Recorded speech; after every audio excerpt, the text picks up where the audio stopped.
उसके बाद जिस तरह से सीबीआई के रेड के बाद तमाम राजनीतिक दलों में उथल पुथल सा हो गया है, इस रेड को लोजपा कैसे लेती है, राष्ट्रीय लोक जनशक्ति पार्टी?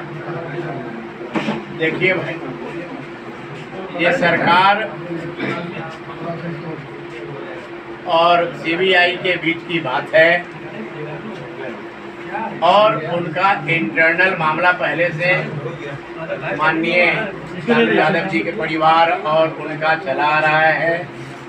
इसलिए हम सीबीआई पे कोई भी ज़्यादा व्यंग्यात्मक टिप्पणी नहीं दे सकते हैं। इसलिए भी कि मैं सरकार का गठबंधन पार्ट में हूँ, है ना, लेकिन इतना गठबंधन पार्ट में रहने के बावजूद भी इतना हम जरूर आप तमाम लोगों को ये कहेंगे कि अगर किसी के ऊपर कोई प्रकार का दोष चार्ज मिलता है तभी उन पे कार्रवाई की जाए। राजनैतिक द्वेष भावना से किसी भी प्रकार का ऐसा चीज़ ना ले जिससे कि समाज पे बुरा असर पड़े।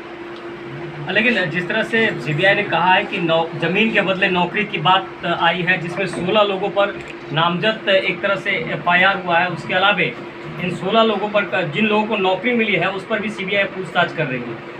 देखिए, ऐसा है कि जमीन ना तो हम देखने गए हैं ना वो जांच पदाधिकारी देखने गए हैं। अब ना जाने ये जमीन का बात और नौकरी का बात कहाँ से आ रहा है, इस पर तो हम टिप्पणी और ज़्यादा कुछ बोल नहीं सकते हैं। ऐसा कोई बोलने वाला विषय तो है नहीं।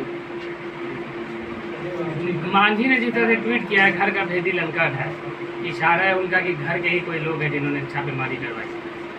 अब ये तो लालू यादव का अपना इंटरनल परिवार का परिचालन किस तरह का है, ये तो माननीय लालू यादव भी ना सोचेंगे कि हम उस पर टिप्पणी देने लगे बिना देखे हुए। हमने तो देखा भी नहीं है। बीपीएससी पेपर लीक हुआ, उसके बाद इस पे जांच चल रही है और जिस तरह से बड़े अधिकारी का भी कुछ का नाम आ रहा है और कोचिंग संचालक भी अब इसमें आ रहे हैं कि कोचिंग संचालक का भी इन्वॉल्वमेंट है, तो क्या लग रहा है कि सही दिशा में जा रही है जांच? देखिए, मैं एक चीज़ आप लोगों को बता दूं कि बीपीएससी प्रश्न पत्र, आप सही से नहीं बोला, बीपीएससी प्रश्न पत्र लीक का जो मामला है उसमें मैं आपको बता दूं कि बिहार की अभी बहुत ही तबके के व्यक्ति हैं। ये मैं बोलता हूं आपको सरकार के बिहाफ में, मैं बोलता हूं पार्टी के तरफ से कि वो किसी भी तरह के किसी भी पद पे बने हुए व्यक्ति हो, कहीं भी हो, बहुत सारे चर्चा भी लोग करते हैं कि सरकार का आदमी ये वो, कोई सरकार का आदमी नहीं, वो किसी भी प्रकार के व्यक्ति रहेंगे। हमारे माननीय मुख्यमंत्री का ये निर्देश होगा और पहले से ऑलरेडी ये निर्देश हुआ है। मैं आपको बता दूं कि किसी भी प्रकार का कोई भी व्यक्ति हो उसको बीपीएससी प्रश्न लीक में नहीं छोड़ा जाए।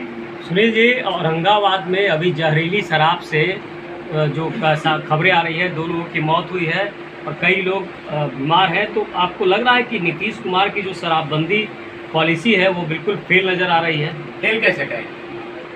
फेल अगर कहते तो रोज पकड़ाता कैसे? तो फेले हो जाता तो पकड़ाता नहीं। जहरीली शराब से मौत जहरीली शराब, एक मिनट, गांव और मोहल्ले में आप जहरीली महुआ का चुआ करके एसिड और थीनर और क्या क्या मिला के आप अगर दारू के रूप में उसको बेचिएगा और लोगों का जान लीजिएगा, तो उसकी जानकारी क्या नीतीश कुमार तक कैसे पहुँचेगी बताइए? मैं पूरे गांव और मोहल्ले के लोगों से ये अपील करना चाहता हूं राष्ट्रीय लोक जनशक्ति पार्टी के तरफ से कि इसकी सूचना सरकार को दें और एक्साइज डिपार्टमेंट के जो पाठक साहब हैं, एडिशनल चीफ सेक्रेटरी एक्साइज, उन्होंने कुछ नंबर भी डिस्प्ले किया है, तो उस नंबर पर वो दें और तुरंत कार्रवाई होती है। अच्छा, नालंदा का एक बच्चा सोनू जो भी काफ़ी मशहूर हो रहा है, बिहार सरकार की शिक्षा शराबबंदी की पोल खोली है, अब चिराग पासवान भी गए, पप्पू यादव भी गए। ऐसा है जिनको कोई काम नहीं है वही आदमी वहाँ जा रहे हैं। सोनू जैसा 1 लाख बच्चा है गांव में और प्रखंड में, जिला में, तो कहीं कोई जा रहे हैं क्या? अब तक गए हैं। इसलिए सोनू का नाम कृपया यहाँ पर ना लें और ना हम उस पर कोई टिप्पणी देना चाहते हैं। मगर एक सवाल सोनू से निकल कर आता है हाँ। कि सोनू ने जिस तरह से शिक्षा व्यवस्था की बात की, उससे नहीं लगता कि पूरी शिक्षा व्यवस्था को उसने दो शब्द में बिहार की सरकारी शिक्षा व्यवस्था की तो क्या आज ये शिक्षा के ऊपर उंगली उठाने के लिए सोनू ही मैंने एक आदमी या ये बच्चा ऐसा पैदा हुआ है? और भी लोगों को नहीं था? नहीं, वो पैदा नहीं हुआ, मगर उसका जो सवाल है वो कहीं ना कहीं उस बात को उजागर करता हुआ नजर नहीं आता। बहुत तरह के सवाल लीजिएगा तो उसका मीनिंग कुछ ना कुछ निकलेगा। देश प्रदेश की तमाम छोटी बड़ी खबरों के लिए देखते रहिए सीमांचल एक्सप्रेस न्यूज नेटवर्क। बने रहिए हमारे साथ। हमारे चैनल को सब्सक्राइब करें, लाइक करें और शेयर करना ना भूलें।